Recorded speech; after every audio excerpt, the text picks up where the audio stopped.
night on AEW Countdown to Full Gear. It's the final pay-per-view of the year for All Elite Wrestling, and tomorrow night will be the culmination and celebration of AEW's fighting spirit. Oh my God. Oh, the back fist blocked by Moxley, and now Moxley looking for the rear naked. He's looking for the sleeper. Eddie trying to pull away from it. Oh no, he transitions to the bulldog choke. This is how he put out Mr. Brody Lee. Tripping the neck. That's it. That's it. That's it. That's it. My God, what a fight. The referee stops it. And still All Elite Wrestling World Champion, Jon Moxley.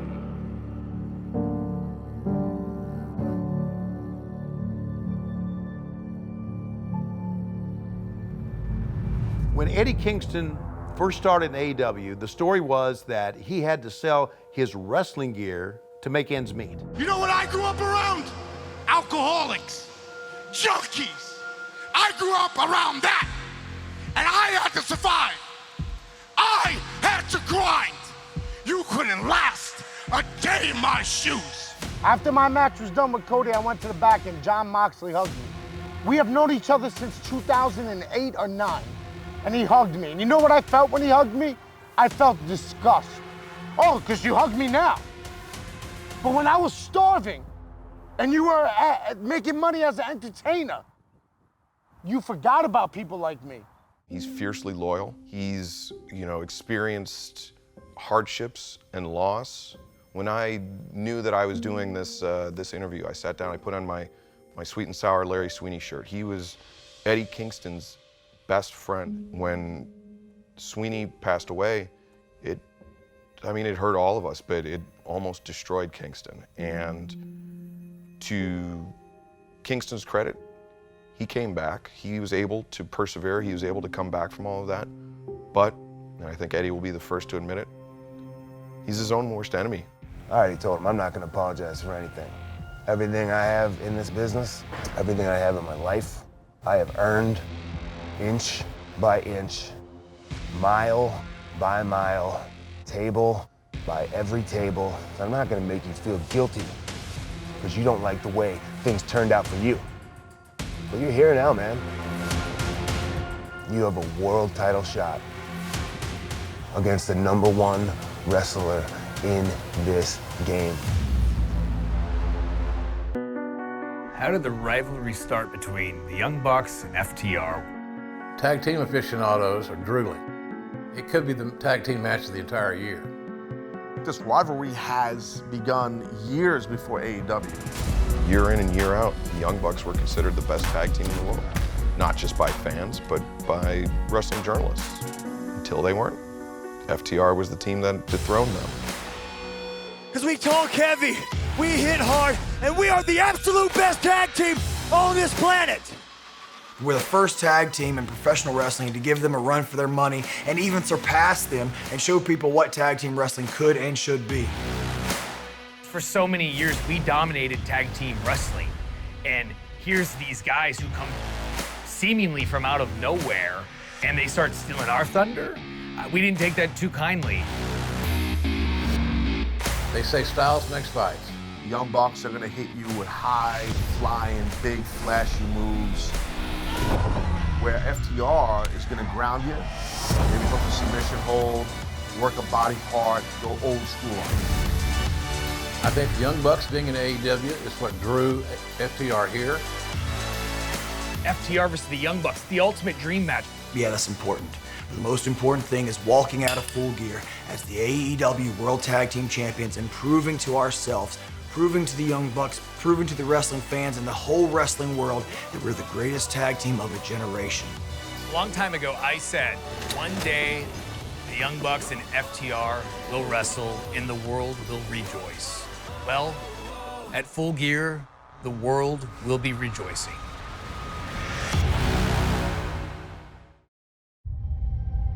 Ladies and gentlemen, this is a dog collar match for the TNT Championship. Two men will leave much different than they entered. Those two dog collars connected by 16 feet. of steel chain. Everyone from production to every wrestler, man, woman, it didn't matter. Everybody was glued watching this. Oh, into the cutter! What timing? Miles and... Oh my God! God almighty! Mentally, he was as sharp as ever. He was out for revenge. He was out to reclaim the TNT championship. God, what a crossroads. Gotta be it. Yes, he's a star. Not that there was ever any question about it, but to survive a war like this. I don't think Cody's ever looked better since returning and winning the TNT title. Knowing what he had to do, and he set out to do it, and he succeeded. I spent from the time I was 15 years old to this moment trying to reach across the aisle to feel your love. And people suggested that I should take a dark path, that because I changed my hair, I should go another route. Hell with that! I am sticking with you people until the very end! It's my life's work to be a pro wrestler. You guys have made this for me.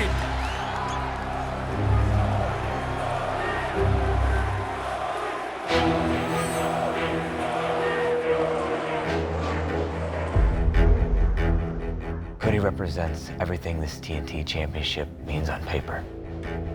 Suits, ties.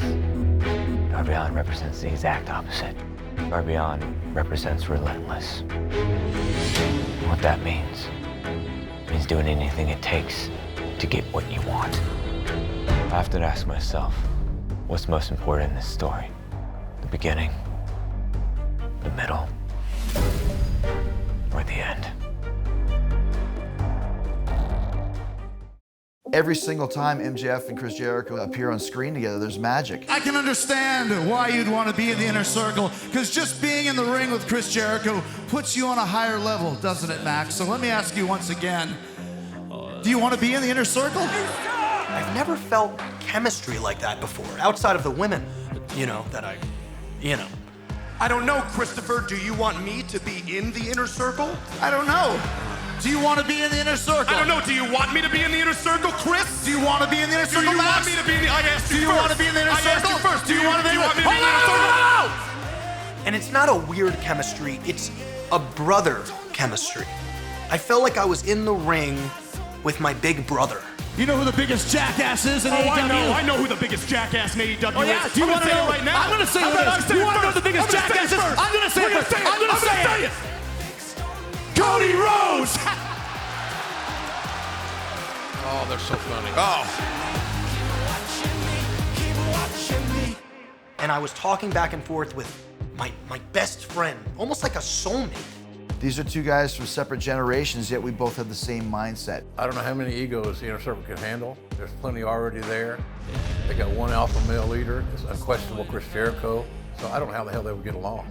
And we'll find out the rest of that story in Full Gear, because to me that's one of the most anticipated matches of the entire pay-per-view. Well, MJF is an old soul, shall we say.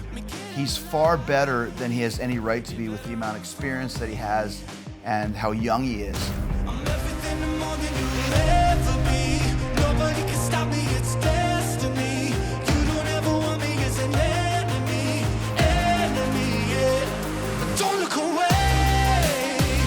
That doesn't make any difference. He's a prodigy, and you can tell that. The guy's been in the public eye singing and dancing since he was 3 or 4 years old. What's not to love about MJF, as long as you can deal with his attitude and his arrogance?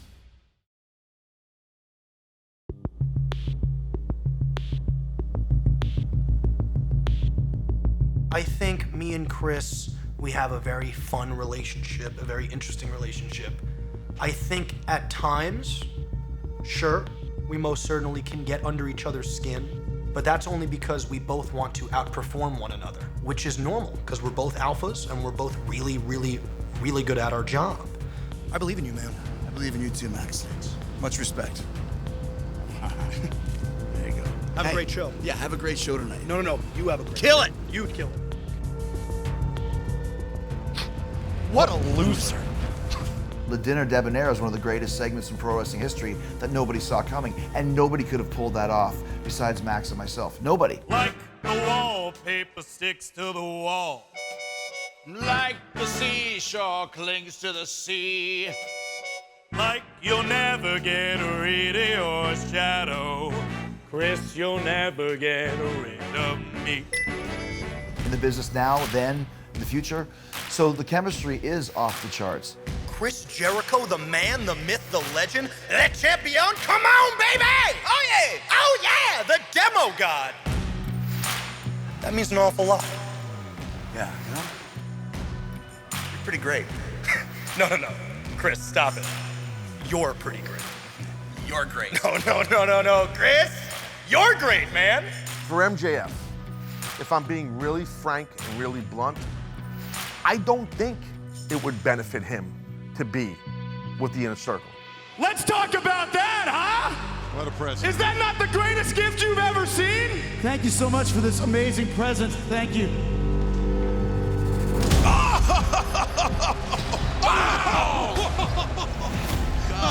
Chris? I hate clowns, and don't ever interrupt me again. You understand me?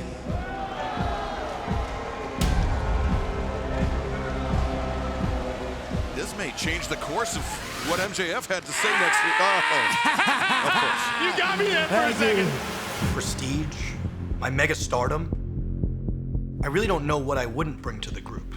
Look, everybody in that group is fantastic, and I'm not trying to say anything negative about them. They're all incredible, but like, they're not me. I mean, me and Chris are literally the two biggest minute-for-minute rating draws in the company. That's not nonsense, that's a fact. Google it. And what more could you possibly ask for than having two megastars in one group? Chris, I would like to join the inner spiritual child in my body to get my smile back. Dumb Max. MJF is smart, one of the sharpest minds in all of wrestling. Jericho, same goes for him. These two men are cut from the same cloth. I'm Max Friedman. Would sort of, kind of, hypothetically, theoretically, possibly, plausibly might want to join the Inner Circle. I think it would benefit MJF to join the Inner Circle. I think it would benefit the Inner Circle to have MJF part of their ranks. I think the only thing about MJF that I'll say, and this is not a cut down, is MJF isn't as good as he thinks he is yet. What's scary is when he actually becomes as good as he thinks he is, which will happen very, very soon. It's a facade.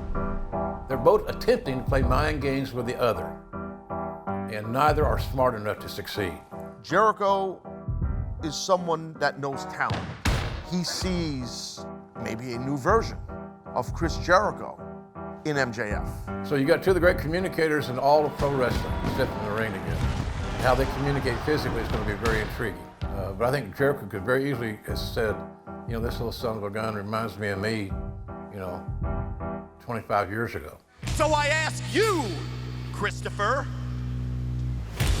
what exactly haven't I done? You haven't beat me. But I'm gonna give you a chance to do that. At Full Gear on November 7th, it's gonna be MJF versus Chris Jericho one-on-one. I don't think there's anybody of his age or his experience level who's done what he's done in such a short period of time. This is the biggest opportunity of my life, and I am not taking it for granted. So I'm going to let you know something man to man. I will do whatever it takes to win. I will do anything to win. I'd expect nothing less. No, Chris, you don't understand. Anything. Odds are that Chris is going into this match very confident, as he should be. Look, we're fighting over my right on whether or not I can be in the Inner Circle. You don't have that killer instinct.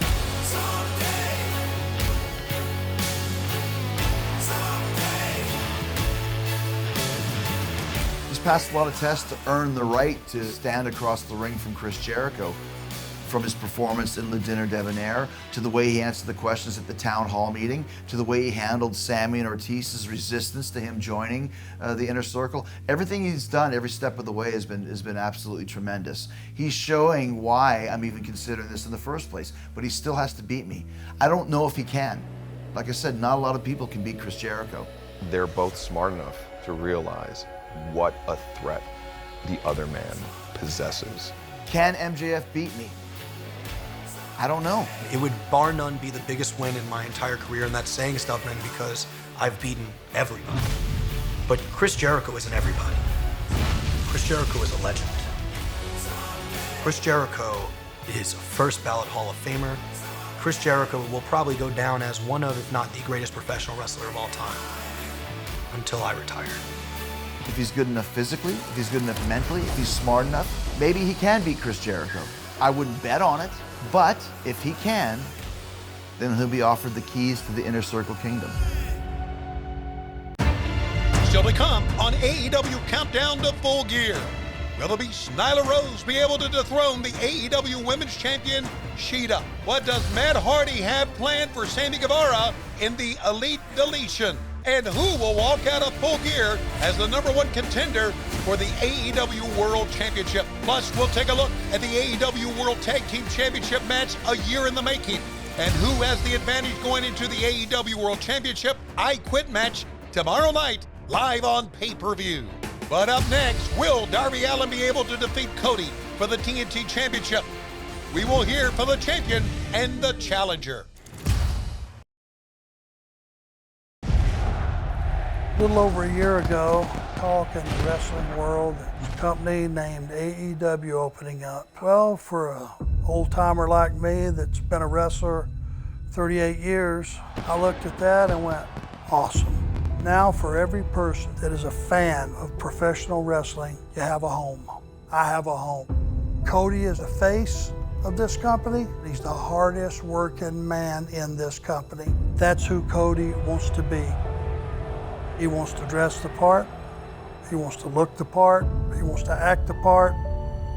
All the kids out there that are sitting on the floor on Wednesday night with their friends going, I want to be Cody. You hear the chants of Cody. He has this connection with the fans that is very rarely seen in pro wrestling. He has resonated with this crowd, and not just this crowd, but around the world. He wants to earn that. He wants that respect to come because he did all of the right things to represent this company.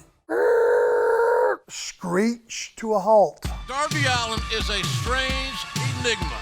To say he is unorthodox would be an understatement. There's another generation of human beings and children out there. I think fans get behind me because they notice this isn't a gimmick, this isn't a joke. I don't turn this off Thursday morning. This is me. Darby Allin is as different as anybody I've ever seen in this industry. First time we saw Darby Allin in AEW, it was against Cody. Cody couldn't beat him. That's it! 20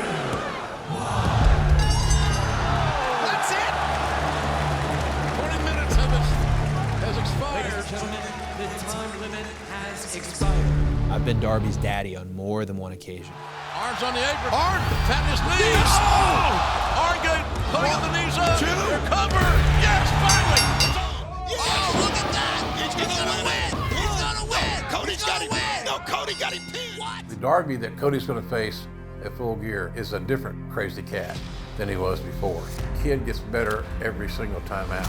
Back in the day when AEW was first announced, that press conference, I was sitting in my piece of shit car watching it live. I was nowhere near someone asking me, yo, do you want to be a part of this? So I felt like I was the last round draft picked in this company, and that pissed me off. He's gaining something that he had to have, and that's confidence.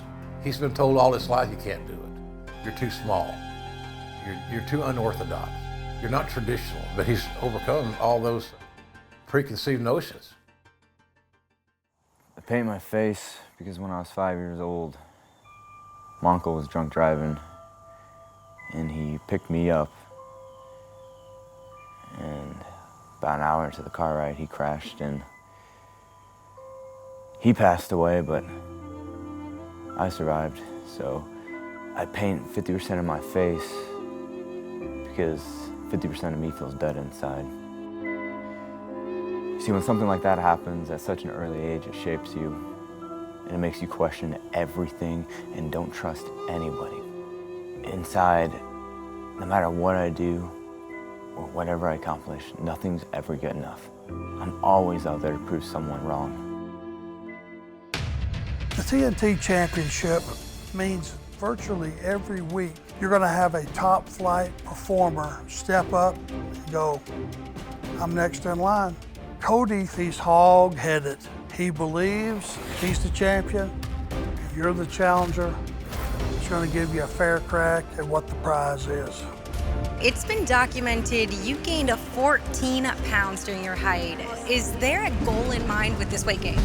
It was time for me to genuinely shift into heavyweight territory. If you look at the matches I've had with Jake Hager, Lance Archer, Mr. Brody Lee, I'm practically AEW's giant killer. Cody is approaching his business right now with a strong mental approach. Remember when you strapped that dog collar around your neck? You'd already been routed by that man one time. You had everything to gain and nothing to lose. Darby, that's where he's sitting. If he doesn't win, people are gonna say, well, you know what? Cody's the man. If I was to say that Darby is not a worthy challenger, I'd be lying. Of course he's a worthy challenger. But I'd be remiss if I don't point out I think there are other challengers. Again, Darby has bent the knee twice. He's been handedly defeated twice. If Darby doesn't win, who's Darby? He's one of those wrestlers that for the next decade we talk about how he's the future. Those are the worst type of wrestlers. You're not a rookie anymore. Sammy Guevara, MJF, Darby Allin, Britt Baker, all you year one rookies, it's year two now. And most of you have grown and glown up. But Darby has just got the worst draw of them all. He really does. He's gonna be standing across from me. It's not about the money, it's not about the fame, it's about being the damn face of this company. I'm not changing who the hell Darby Allin is. Darby Allin's going to be competing for the TNT Championship, and clearly there's something really wrong with him. He has no regard for his own personal safety. I think he's relentless. I think he's reckless. Now you're on a pay-per-view, a major pay-per-view, with half the locker room, more than half, wondering why they're not on the pay-per-view. How do you think you're gonna feel when you have to walk by all those guys who didn't make the cut and you lost again? These are two athletes that know each other in the ring. Two completely different styles, two completely different lifestyles, two completely different mindsets between the TNT champion Cody and Darby Allin. Cody, he's willing to change who he is should the situation demand it. We saw it when he came back. He dyed his hair dark, he was wearing black suits. He went to this dark place. He had to go to this dark place. Darby doesn't. Darby is in that place constantly. I believe that added muscle, added motivation gives Cody the edge. I am here to be a champion. I'm here to main event this show. I'm here to be the face of TNT. I don't like telling a story that's not real. And the story that Darby can't be the face of TNT is not real. He certainly can't be. Is he going to be?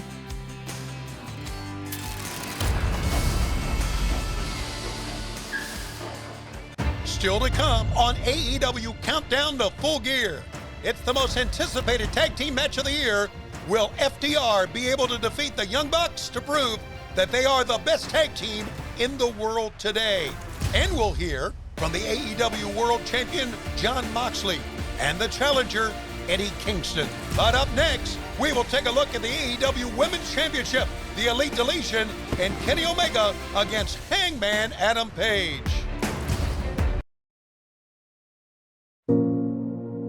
It's either that 105-day reign as AEW Women's World Champion that started at Double or Nothing earlier this year. She's not done yet. Boom! With the knee to the face. Covers 2, 3. She got it.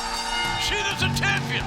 Sheeta has upset Nyla Rose. Long time coming and well-deserved for Sheeta. Stand tall, like the mountain we overcome. Once you're the champion, the last thing you want to lose is that distinction. Stand up, stand tall.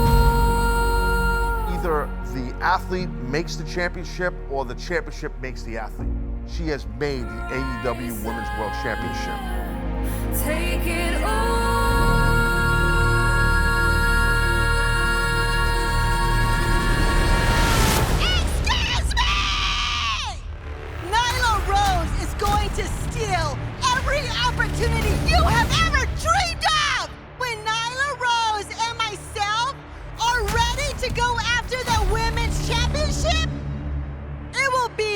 perfect time. There are a lot of us that believe that if Sheeta wrestled Nyla Rose 10 times, then Nyla might win 7 or 8 of them. This is how legends are made. We are no longer stepping inside this ring until Sheeta publicly accepts my challenge. Naira, you want me, I want you at Full Gear.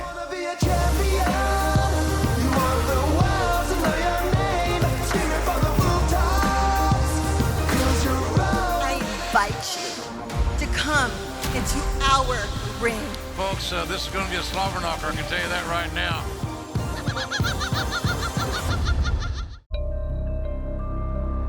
Both men down. The only thing that broke their fall was the concrete floor. Okay, Matt's out. He's out.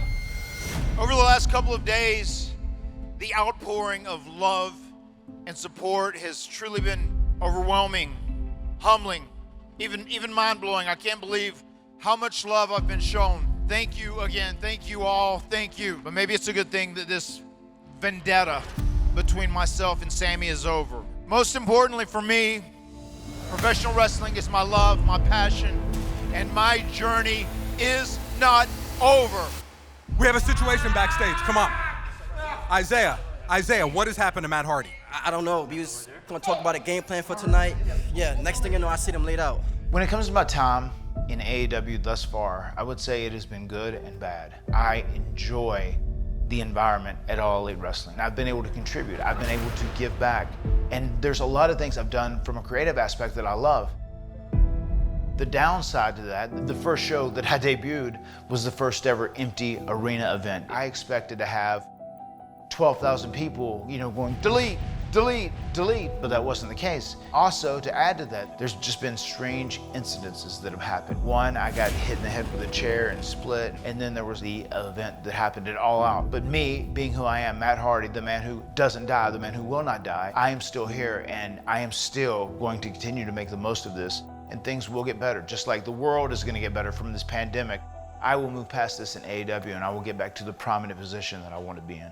And I'm very happy to say that as of tonight, I am 100% healthy and I am cleared to return to the ring. Is there ever any question, Matt?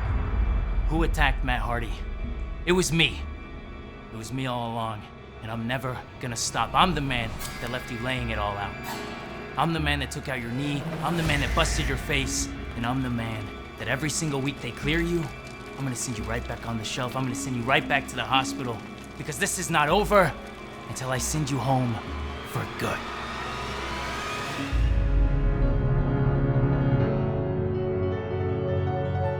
Samuel, you have become obsessed with me, and you said that your goal is to send me home for good. I shall voluntarily come home. I must warn you, by accepting my challenge and facing me in the Elite Deletion, when you enter the gates of the Hardy compound, things change forever. You think you can break me? I am already broken. When you have the level of talent in this tournament, anything could happen. And I think Kenny and Hangman being in the tournament final at Full Gear is the storybook ending that everyone was hoping for. Both winning type guys, but I think they're two individuals that inadvertently were put together as a team and they gelled. I think Kenny Omega is still trying to find who Kenny Omega is after his time with Paige as tag team champions. When he and Paige were finally dethroned, that gave Kenny the perfect excuse to say, hey, I don't need anybody else. This is my time. I can do it myself. I see Kenny Omega winning the match, only because, to me, he is wrestling with an abundance of confidence right now. If Hangman Page is mentally focused, has a great strategy, he can beat Kenny Omega. For me, this is easy. As a subject matter expert on Kenny Omega, the world's greatest wrestler is going to beat Hangman Page. You heard it from Don Callis. It'll be interesting to see how much they took away from each other as far as knowing each other and how that's going to play out in the match.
Anyone you got at me, I'm gonna win this thing, and I'm gonna be the champion that I was destined to be in AEW, Hangman Adam Page or not.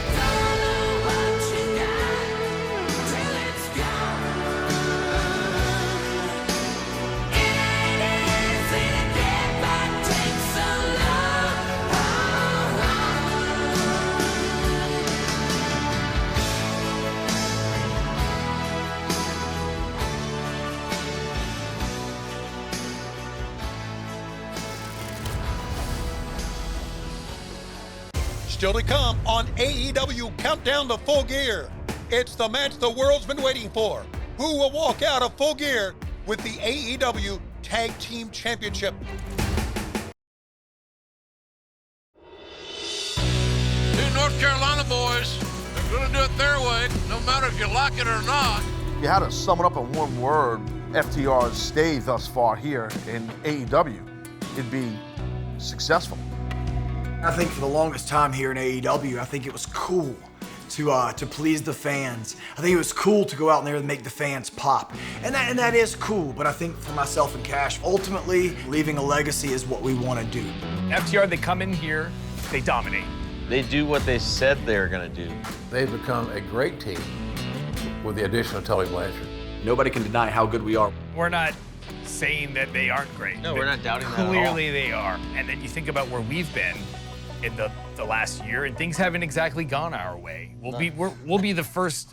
Let's be honest, not at all. Anytime we've had a big opportunity, we've lost, and that's not the Young Bucks. The Young Bucks coming to AEW was one of the great signings that Tony Khan made because the Young Bucks had and still do, a phenomenal following.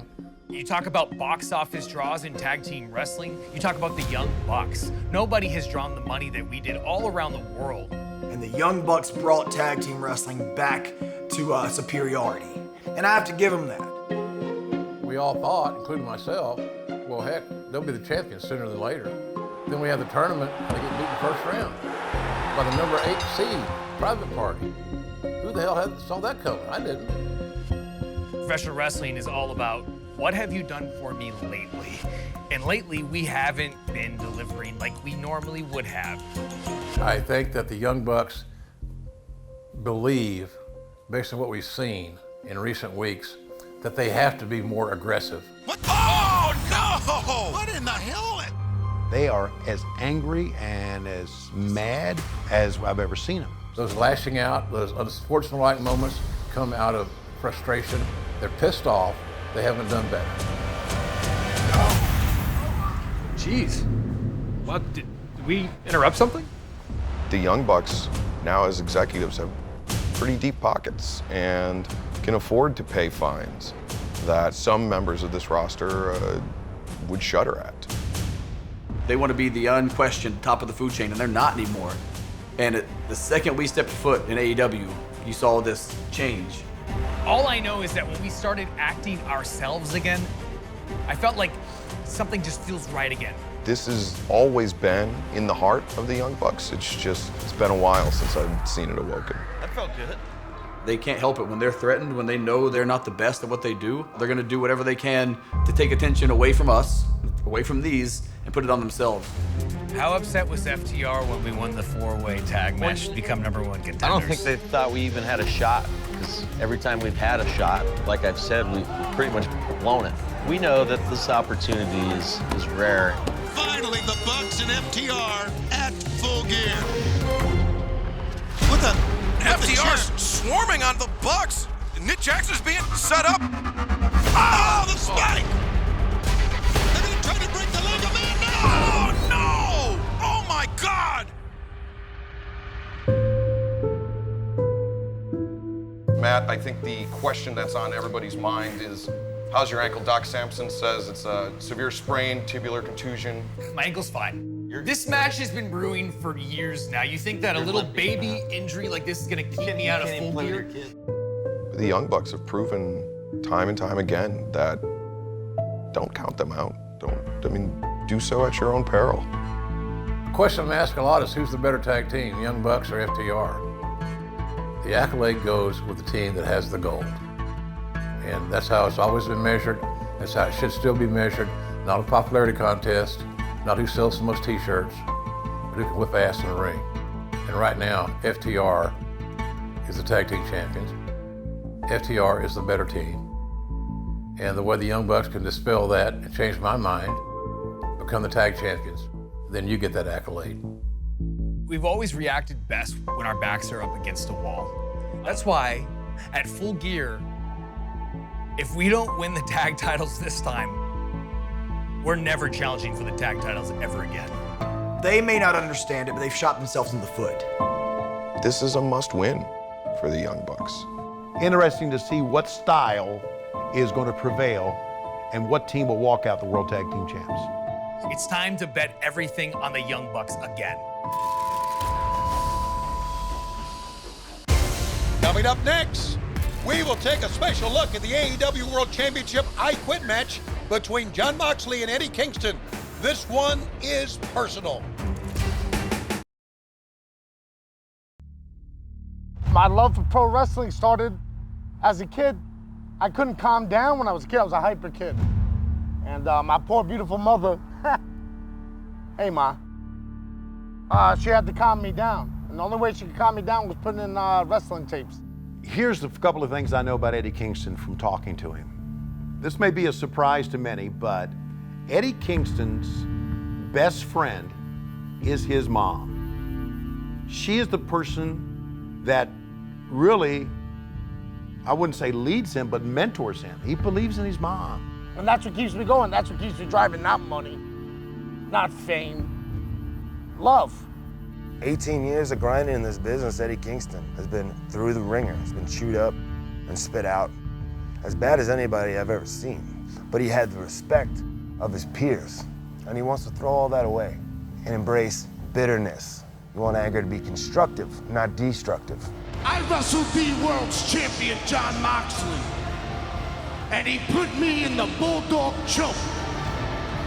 And guess what I did not do? I did not tap. The difference between me and Eddie Kingston is I accept responsibility for my actions. I accept responsibility for my mistakes. I accept responsibility for my shortcomings. Eddie Kingston is always blaming somebody else. Remsburg, I never tapped. You never heard me say I quit. What made you think? What gave you the right? What gave you the balls to ring that bell? Eddie, you are unresponsive. I know you 18 years, you can't text me, call me all week. You want to bring me out here? You know my wife, my kids, right? Right, we go back. Yeah, okay. So that's our personal life, but here when we're in the ring, that's our professional life. And when you're in a world title match on national television, we're at work. And it's my job to protect you from yourself. He blames somebody else for punching a promoter. He blames somebody else for throwing a temper tantrum, getting himself fired. I've put out a lot of Eddie Kingston fires. And I've stood by Eddie Kingston and had his back as he burned down bridge after bridge after bridge. Jon Moxley has the most dominant fighting spirit in all of pro wrestling. In any federation, any organization, for my money. I think an I Quit match plays into Eddie Kingston's hands. I really do. You have to understand Eddie Kingston and Jon Moxley, it's obvious they have a lot in common. They're old friends. Eddie knows Mox really, really well. He's a tough guy, man. He's used to street fighting. And that's the thing that he can do, is that Eddie Kingston can match fighting, striking, as close as anybody we've got in AEW with Jon Moxley. I think it's a classic match because of their backgrounds and their careers. So similar. Neither man would quit until he got to the top. And both men are in AEW right now. So I Quit was the perfect match for these two. No one's got up in Mox's face. See, I enjoy this. I enjoy being put through hell. You wanna know why? Because I believe it's God's way of punishing me for all the things I've done in my life. You know better than anybody. There is no greater pain that you feel down deep, twisting in your guts. No greater pain than losing a friend. Than watching that friend turn their back on you. Watching that friend change right before your eyes. Listening to that friend talk about how everything that you're proud of in your life, in your career, everything you have earned, through nothing but hard work and sacrifice. Listening to that friend make you feel bad about it, make you feel guilty about it, throw it back in your face. It's not personal. I just want to beat his ass a little bit for forgetting people like me. Some of us aren't here no more. Some of us have passed away. Because either drugs, alcohol, or because of pro wrestling. Mox forgot those people. You know, some might think it's a huge underdog story with Eddie Kingston and Jon Moxley. I don't think it's underdog. I think it's two guys that kind of came up the same way, and one veered off into the big bright lights, and the other one kind of stayed here. You know, now they're even again.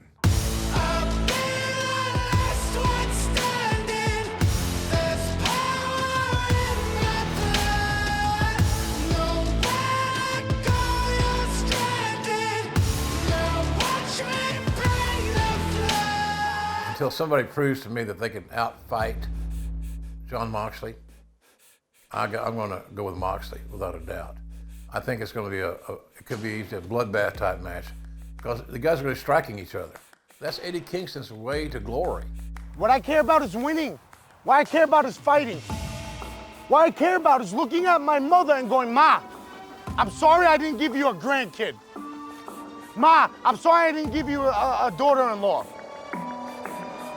That's why I want to tell her sorry. Sorry, but look what I have. Look what I did this for, and it's the AEW World's Heavyweight Championship. If Eddie Kingston became the AEW World Champion, it would be one of the great stories of wrestling in the last 5 to 10 years, I would think, because of his determination, because of where he came from. When he's in a situation when he can't escape, he will be all alone. And finally, there will be nobody else to blame. There will be no excuses. There will be no promoter to punch out. There will be no tantrum to throw. There'll be absolutely nothing you can do but accept the fact that you are going to say, I quit. And repent for your actions. You know what I'm representing? I'm representing every mutt that's out there. I'm representing everybody who said, hey man, you're too fat. Hey man, you got a bad attitude. Hey, you'll never make it. This is for the kid on the street corner on East 237. Just hanging out thinking, man, I gotta get out of this neighborhood. This is for you. And for all the people that don't like it, or for all the people I'm not doing it for, in all honesty, including you, John, you.